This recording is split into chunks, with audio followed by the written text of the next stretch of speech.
So I want to thank everybody for joining us today for our C6 Maintaining Balance and Health in a STEM Major and Avoiding Academic Burnout. I want to welcome Angelica here today, who's going to be presenting.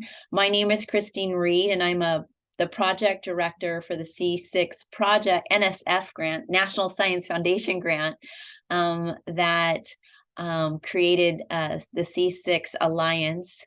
C6 is a group of California community colleges on the Central Coast, from all the way from Moore Park and Ventura and Oxnard down to the Santa Cruz area with Cabrillo. We are all working together to bring STEM support services to all of the STEM students on the Central Coast. And today's seminar is a service that we offer to all the students at those California community colleges to jump in and get information in a workshop base through Zoom. So I'm excited that you're here, and I'm going to turn over the floor to Angelica to take it away. Awesome. Thank you, Christine, and welcome everybody. I'm so glad that you're joining us for our workshop today. It's such a perfect time in the semester to talk about maintaining balance and avoiding burnout, because this is typically the time during the semester where you're experiencing that you have exams coming up, maybe projects, you're writing essays. So this is probably a really busy time during the semester. So it's a perfect time to go over some of the strategies that you can implement in your day-to-day life to maintain balance and health and avoid that burnout that you might be experiencing. So let's go into our workshop. So what is burnout? So also known as running out of gas. So burnout is the reduction of fuel or a substance to nothing through use of combustion. The type of burnout we are talking about today is the second example of this definition, and it's a state of emotional, physical, and mental exhaustion caused by excessive and prolonged stress. So many times students who are majoring in STEM areas face burnout, and you guys are dealing with rigorous courses, busy schedules, sometimes causing a lot of stress and anxiety. So that's why we want to talk about this really important topic. That way we can get some strategies under your toolkit to help you with preventing burnout and staying healthy. So who is at risk for burnout? So many of our STEM students are at risk for burnout. You're all very high achievers. You're working hard. You're taking some of the most demanding courses that your colleges offer. So oftentimes you're very passionate about what you're doing. You're really intelligent. You go full force. And a lot of the times it's really hard to see it coming, that you are working so hard, and maybe you're dealing with some stress and anxiety, and you're just going, and oftentimes you don't even realize that you are approaching a state of burnout. So some examples can be working very long hours, working at a job, working towards school, studying for long periods of time, taking on heavy workloads, and putting a lot of pressure on yourself to succeed. We definitely want you to be successful. We definitely want you to have goals and pursue goals. But sometimes that ambition and just wanting to be perfect and wanting to earn straight A's, sometimes that does cause burnout, because you're putting in extra amount of hours towards your academic studies, and you often have other things in your personal life, like work and commitments, that you have to take care of. So when you are in a position like this, you can be a person that might end up experiencing burnout.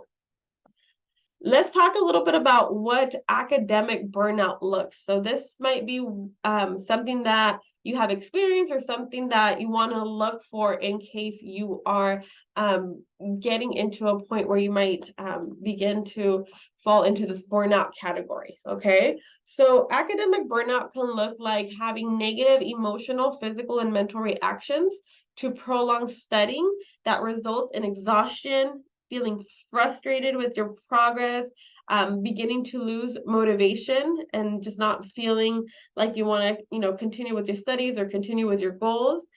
And you might see a reduced ability in school because now you're not able to stay focused and dedicated, so your grades and your progress might be affected.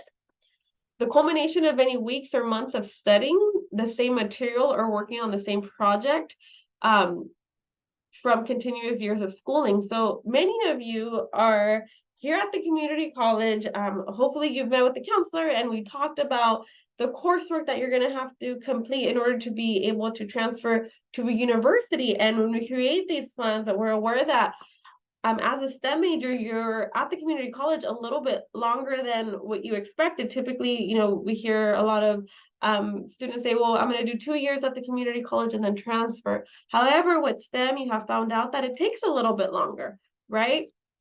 So sometimes that even causes the burnout because you've been working towards your math, your sciences for multiple years now, right? And you're starting to get overwhelmed and depleted with all of the studying of that same material, even though it's not the same exact class, but it's all very related and it's rigorous material. Academic burnout makes students feel depleted and cynical about school. You might start avoiding assignments, so not following through and completing exams or completing assignments, totally skipping class, not showing up to lecture, not showing up to lab, not showing up to an exam day, okay? So oftentimes you're just feeling overwhelmed and unmotivated, and you might start feeling like you want to give up, right? And that's when you start seeing yourself not showing up to class, not completing the task that you were going to be working on. Instead, you're just neglecting it and avoiding anything related to school. And sometimes your creativity and your academic performance also takes a hit. And just keep in mind, guys, that this is not to be confused with the occasional feelings of being frustrated when you've been studying for a long time. Like, for example, there's going to be weeks throughout the semester where you are required to put in those extra study hours because you have midterms or you have finals coming up. That is very common every semester, that there's going to be periods during the semester where there is more expectation of you to be studying. There's more expectations to be working in study groups and working on projects, right? So that is, normal in terms of being a college student. But it's when we talk about burnout, it's more of a chronic condition where you're not able to overcome it and gain that motivation back and gain that drive to do well back. Any questions on that? Okay, and feel free to unmute yourself or put questions in the chat as you have them, okay? So what are some of the causes of burnout? So typically there's multiple things that play a factor into a student falling into a burnout state. A lot of the times it's seen as stress, which over a prolonged period of time may result in academic burnout if it is not managed properly. So it's really important to be self-aware and pay attention to how you function and how you approach tasks and how you're feeling on a day-to-day basis. Because if you are in a state where you are chronically stressed and you're feeling stressed, regularly, and you're not able to overcome and get out of that, we want to make sure that we get you support. So it's really important to assess your situations and be self-aware of how you function and how you're feeling. However, there are several aspects of your life as a student that are likely to cause added stress and make academic burnout more likely, right? As a student, we want you to make school your #1 priority. However, you're human and you have a personal life and other personal demands and commitments. So sometimes your academic loads, maybe if you have too much of a heavy load, like you're taking 18 units, that's way above full time, and with your classes, that's very demanding.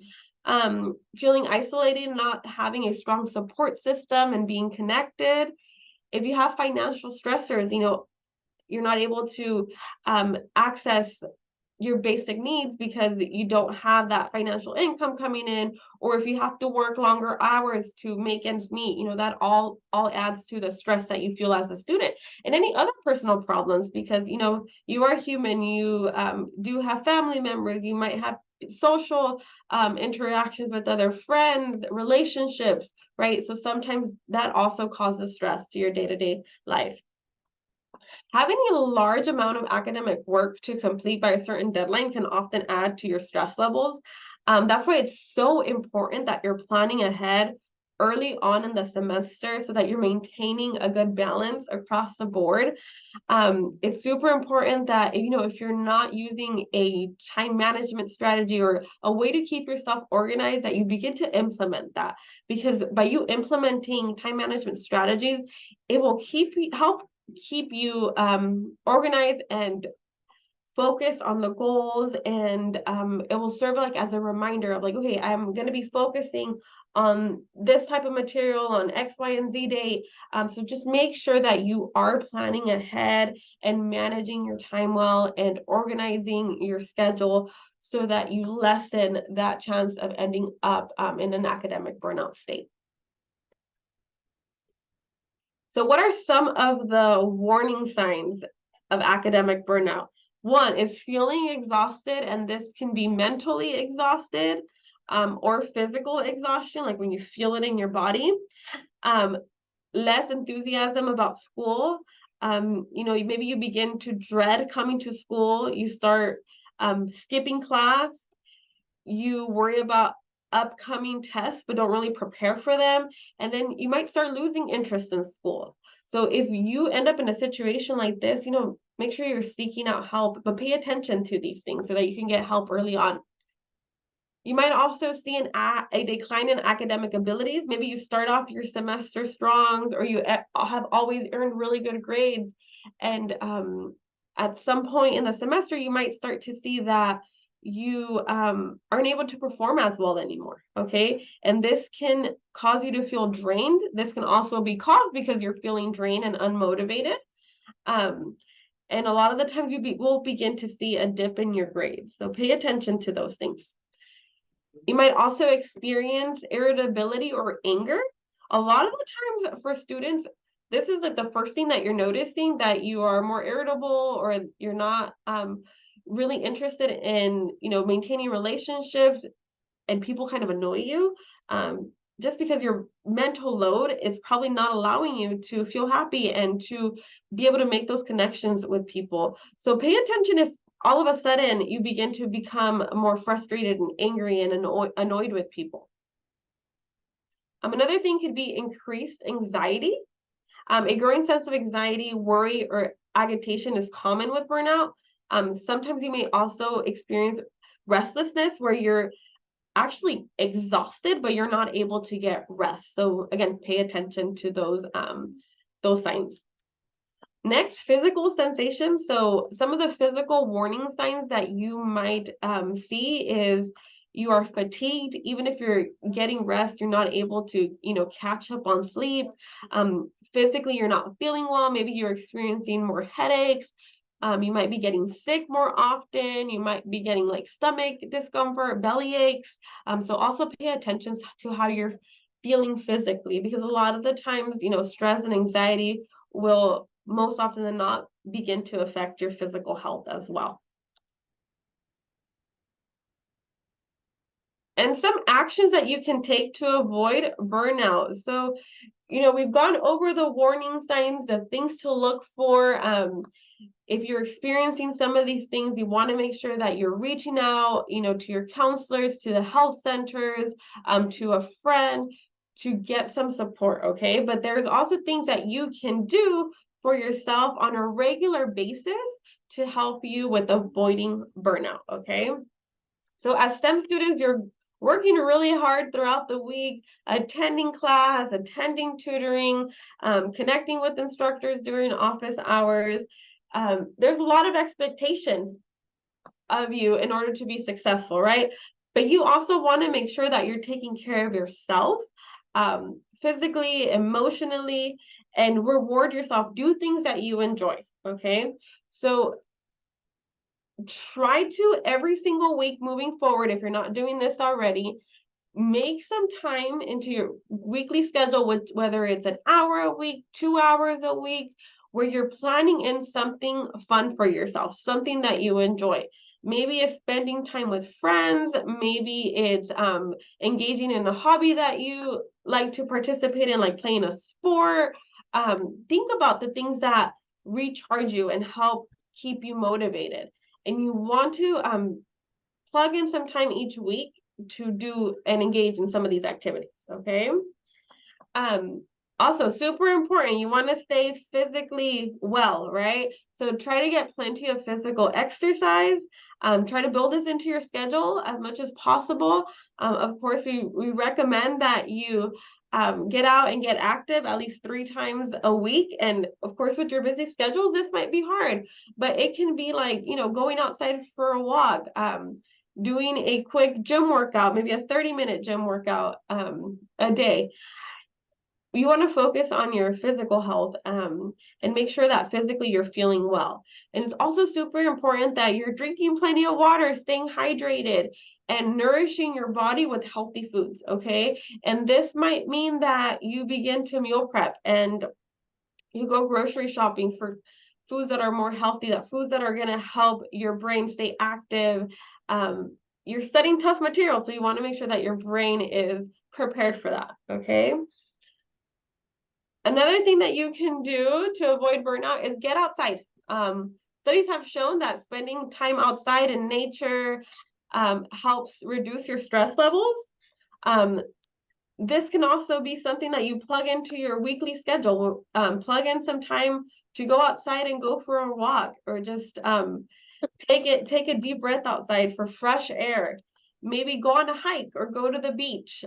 So time outside is super important. It's good for your health. It's good for your physical health if you're getting active outside, and it's just also good for your mental health. And of course, make time for social activities. Being a student is extremely demanding. There is a lot of stress that comes with being a student. So you want to make sure that you're developing positive social relationships and that positive, strong support network. Your family, your friends, they are there to support you. You want to make sure that you have a good support system. So also plug in time to maintain your relationships, to go out and socialize and do something fun, to give yourself a break and allow you to stay happy and well and connected with those that you love. A few more things that you can do to avoid burnout. Staying engaged. Take classes that interest you. If you have some wiggle room in your schedule, to throw in a fun elective. When you connect with your counselors, find out if you have some room in your schedule to do a class that you enjoy. I know sometimes with your STEM student education plans, it's hard to fit in electives, but sometimes there's, 1 credit classes that might fit in well with your schedule. Try to get involved with the club. Getting involved with clubs on campus is a great way to, one, build community, meet friends, connect with other people who might have similar goals as you. It's also something that's great to put on your resume, or put on your UC application when you're applying for transfer, that you're involved in extracurricular activities on campus. Develop good relationships with your professors and peers. This is super important, guys. You want to make sure that you have a strong support system, not only in your social life, but also in your academic life, because you're spending a lot of time being a student and doing things on campus, right? So you want to begin to develop good relationships with your professors. Utilize those office hours. All of your instructors offer office hours for the courses that you're taking. Try to go into office hours to connect with your instructors, get help from them whenever you may be having a hard time in their classes, and begin to develop that rapport. One, it allows you to have someone to go to in case you ever need something. And also, you might need a letter of recommendation at some point. So you want to maintain those good relationships with your professors. And of course, with your peers, right? It's good to have a friend in a class, because you never know, you might want to build a study group, right? And if you have a friend, you can, more easily develop these study groups. Or let's say for whatever reason you have to miss class because you're sick or because something comes up. Having a peer in the class that you're well connected with can help with sharing their notes, right? Or just for studying, right? If you're able to look at somebody else's notes and compare your notes with theirs, you can fill in those gaps. So definitely begin to develop your academic support network with professors and peers. Um, this will help you enjoy going to class more and not feel like it's something that you have to do and it's a chore. And of course, set reasonable goals. We want to make sure that you are staying motivated and that you're um, setting goals for yourself regularly every semester. Of course, all of you have your long-term goals, your long-term academic and career goals. But also think about, the smaller goals that you're accomplishing along the way and write them down and stick to them, okay? I talked a little bit about utilizing a time management strategy that will help you stay on top of things. Something that you can do is use a calendar and set daily reminders for yourself in order to help you stay motivated and achieve those deadlines. And this can be, you use the calendar on your phone or you use an actual physical calendar. Pay attention to what works well for you. Try different strategies and go with what works best for you. And super important, develop good study habits, okay? Establishing good study habits early on in your academic experience is key to your success as a STEM student. So again, have a weekly schedule, something that you're sticking with every week that helps you stay on track in terms of when you're supposed to be in class, when you're supposed to be studying. You can start developing good study habits by finding a good place to study. So try to stay on campus as much as you can. I think most of you on your campuses should have an academic success center or a STEM MESA center. So whatever that looks like on your campus, utilize that center, because I am very certain that there is a lot of resources that are offered to you, like tutoring and extra support. And if you're studying away from campus, it's going to be harder to access those resources. So when you're developing your weekly schedules, try to plug in on-campus study time, okay? That way you're able to connect with tutors and with staff that can help facilitate your academic success. And also pay attention to the environments that you're studying in, okay? If you're not able to always come to campus to study, if you're studying at home, make sure that you have a good environment where you're not exposed to a lot of distractions. You want to make sure that your study sessions are productive and that you're gaining a lot out of them. And pay attention to when you study best. If you're able to have some flexibility with your schedule and you study best in the mornings, try to plug in all of your study time during the morning hours. If you're the opposite and you rather study later at night, then make sure that you are building out your schedule in a way that is more productive for you. A few more actions to take to avoid burnout. Avoid procrastination. Okay, I know I hear a lot of students say they work well under pressure, and maybe that is true. But when you're working under pressure and waiting till last minute, you make more mistakes. And oftentimes, if you're waiting till last minute, it's going to be harder to get help with things if you need support. Okay. A lot of the times when you're feeling stressed, putting off assignments and projects might be very tempting, but ultimately it might lead to sleep deprivation, feeling frustrated, and maybe might cause even more stress at the end, okay? So just plan ahead and don't wait till last minute. As you get assignments assigned to you, work on them right away. Work on them little by little. Definitely don't wait till the night before something is due, or don't wait till the night before a test is coming up to begin studying. Plan ahead, give yourself plenty of time so that you're not in a position where you can't get the support you need.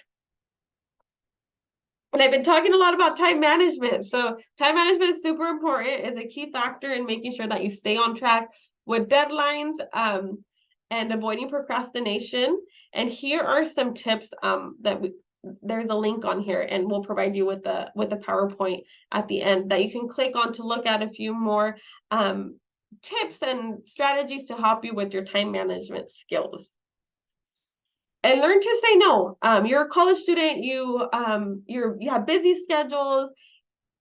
And there might be times where somebody reaches out to you and they might invite you out, or they might ask you for a favor, and it may not be realistic for you to help out or go and socialize because you are prioritizing school. So it is okay to say no. I know sometimes it can be really hard to say no, but you also got to think about that everything that you're engaging in should have a purpose, and what you're spending your time and energy should align with your goals, right? So if it's not helping you achieve a goal, it's okay to say no.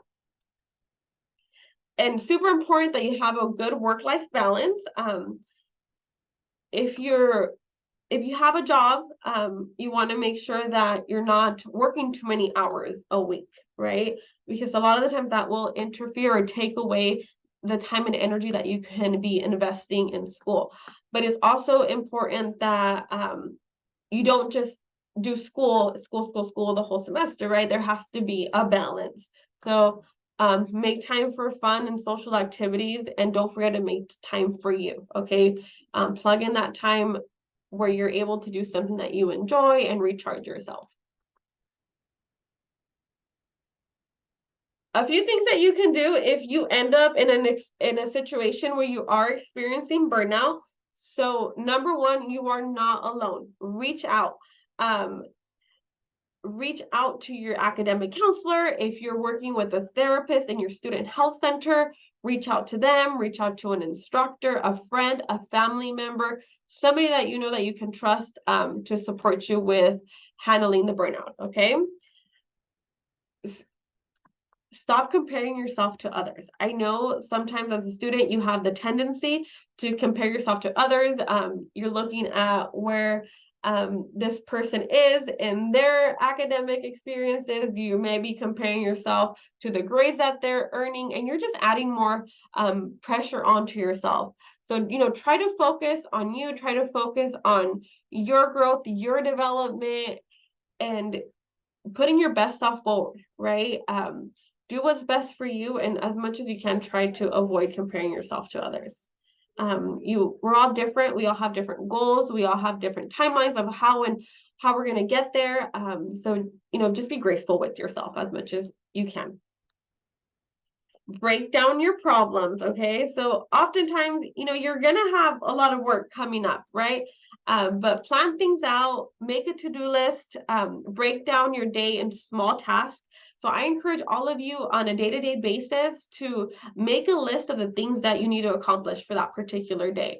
That way you can go through and check off things as you get to them, okay? And whatever you're not able to get to, add it to your to-do list the following day. So something really important to look out for is if you begin to experience chronic burnout where you're not able to maintain your wellness and health. So it's really important that you begin to create healthy habits in college to allow you to avoid burnout and set up yourself for better mental health in the workforce. However, sometimes just getting more sleep and managing your goals might not be enough. Sometimes you have to go and make some bigger changes to your personal life, okay? Chronic burnout might be that you reassess your major, okay? Look and see if that's the right fit for you. You might need to reduce your workload, okay? Maybe you take on a part-time academic load instead of a full-time academic load. Or maybe you take off a semester from school to recharge and really work on yourself and work on your mental health, okay? For me as a counselor, my priority for my students is for you to do well and succeed and to feel good, right? So oftentimes, if we have to slow down the rhythm and you have to take, less classes or a semester off, I would prefer you to do that than to take on a huge load and then fail, okay? So just think about that and think about, what will work best for you to reach your goal. And a lot of the times, we want to get to our goals quickly, but it's not about, how fast you can get there. It's about getting there and feeling that you've learned, that you've accomplished your goals, because no matter what, you will get there as long as you continue to work hard, okay? If you're feeling chronically burnt out, reach out to the student health center on your campus or your academic counselor. We want to see you do well, and we're here to support you. Sometimes overcoming burnout can take time, but it is an investment that you're putting into yourself to really work on yourself and to help yourself maintain a good balance across the board in your academic life and your personal life. So let's say you did go through a state of burnout and now you're overcoming this, okay? It's really important that you take some rest and kind of take a step back and look at, what caused the burnout? What were the situations in your life that added to that stress, that anxiety, the worry? And develop a list so that you are well aware of what you need to avoid in order to not end up in a state of burnout again, okay? Evaluate how you can modify your situations to reduce stress and implement and remodify if needed, okay? In recovery, as you're overcoming burnout, again, learn to say no to any new commitments. And sometimes this can be hard. A lot of you are high achievers, right? You want to take on more, you want to be involved, you want to gain more experiences, but you also got to focus on your well-being. So it's okay to say no. Delegate, and delegate whenever you're able to get somebody else to support you with something. Like, let's say you have tasks that are important, but somebody else can help with them, like a family member or a peer. It's okay to delegate and ask for help. Control your gadgets. Pay attention to what you're seeing on social media, what you're exposing yourself to, if you're getting distracted because of social media, if you're utilizing gaming and it's taking over your time and your energy, you want to make sure that you're well aware of where your energy is going to, and if it's a positive thing for you or if it's a negative thing for you. A lot of the times, too much time on your gadgets does impact your academic success, so pay attention to that. Socialize, you want to stay socially well and have good positive relationships whenever needed. Lessen the workload, reduce the need for perfection, and seek support. So mental health, it's really important that you begin to take care of your mental health regularly. If you are experiencing burnout warning signs, you should reassess your mental health and make changes in your routines and prioritize your well-being, okay? Take care of your mental health to avoid things getting worse. You don't want to fall in a state of distress where you're not able to function. So definitely, seek support and take a mental break if you are in a position where you are chronically stressed or where you're experiencing lots of anxiety. And here are some ways that you can take breaks. So I wanted to put out a visual for you. So there's multiple ways that you can, things that you can incorporate into your life to help keep you sane and well. Some things are, going out for a walk, engaging in art, eating a healthy meal, taking a nap, reading a book, writing a letter to somebody, reading poetry, going to a farmer's market, playing with a pet. So there's a lot of different ways that you can cope and take care of yourself. So these are just a few examples that you can utilize. Is there anything that you do as a student to keep you sane and well throughout the semester that are things that you enjoy that anybody would like to share? No? Okay. But I do encourage you to, take breaks regularly and do something that you enjoy. And it doesn't have to be something big. It could be as simple as getting outdoors for a walk or a quick jog. And super important to stay connected with your peers, develop a peer network, also a support network on campus, like being involved with programs. If your campus has a MESA program, get connected. If there's clubs on campus that you have interest in, or if there's like a science and engineering club on your campus, get involved. Stay connected with your staff, your faculty, your counselors, instructors, mentors, and family. And if you are in a position where you're overly stressed and burnt out, do get connected with your Student Health Service Center. There is various added support services and resources that they offer to help keep you academically, physically, and mentally well, okay? That concludes my presentation. Thank you all so much for joining in. I will stick around for questions if anybody has questions. Okay, I see it clicking in chat. Okay. Thank you, Brianna, for joining. Thank you all for being here today. Have a great rest of your evening.